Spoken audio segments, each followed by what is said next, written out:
Scalise. The chair now recognizes Ms. Maloney for 5 minutes. Thank you so much, Mr. Chairman, for calling this important hearing. Paid sick leave for nursing home workers allows staff to take care of themselves and their families and to keep residents safe. But shockingly, many nursing homes do not offer paid sick leave to workers at all. This puts many staff in an impossible situation, particularly during outbreaks of infectious diseases like the coronavirus. Dr. Bonner, what impact does the lack of paid sick leave have on the health and well-being of both nursing home staff and the residents they care for? Mr. Bonner.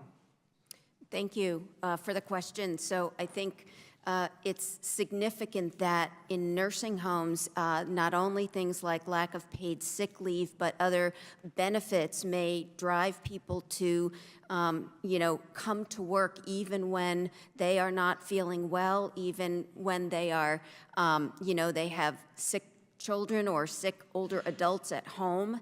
And so, this has been identified in some of the studies that our colleagues have talked about today as, one of the factors that may have led to spread of the coronavirus crisis more rapidly in, organizations like nursing homes.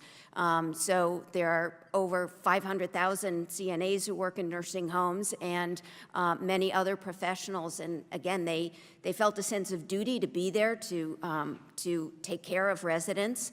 And so the lack of paid sick leave also, many of the people who are nursing home workers are single parents. They've got children at home, they've got bills to pay. And so, without any paid sick leave, this was thought to be one of the challenges during the pandemic. Well, thank you. Ms. Ramos, I understand that you have been caring for nursing home residents throughout the pandemic and that the facility where you work does provide paid sick leave to you and your colleagues. How has paid leave helped you and your coworkers do your jobs effectively during the pandemic? Ms. Ramos. Thank you for your question. So our facility does have sick leave. That's because it says in our union contract that we accumulate sick leave through the bargain that we did. And also we have a state sick leave that's like separate from our contract. But at the beginning of the pandemic, we were also told that we had to use our sick times when we got COVID from work. So our union had to work with the management and negotiate with the management, saying to them they got sick from work and they shouldn't be using their sick time to pay for them to be out because they got COVID from work. So what ended up happening is that our union finally talked to the management and they come up with, if we got COVID from work, we will go through workers' comp. And so that's how we got paid, and we were homesick, and then whenever we got better, that's when we went back to work. But for a lot of workers that are non-union facilities, I've heard from some of my friends that they had to go to work sick or else they will lose their jobs, they were told.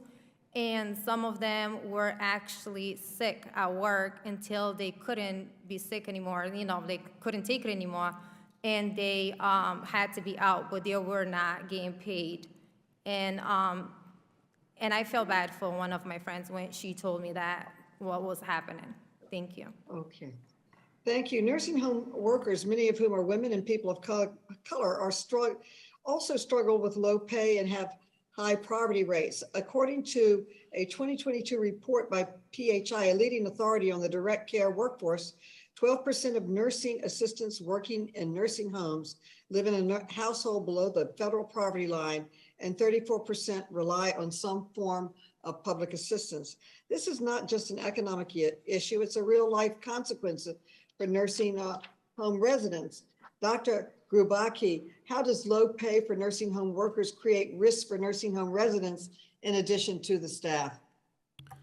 Thanks for that question. Our nurse staff are heroes. We didn't treat them or pay them like heroes before the pandemic, and we certainly didn't treat them and pay them like heroes during the pandemic.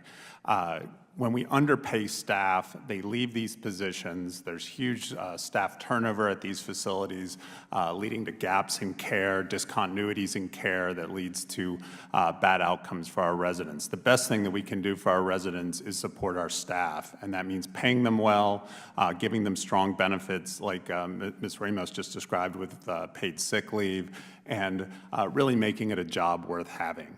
Thanks. Thank you. Thank My you. time has expired. I yield back. Thank you very much. The chair recognizes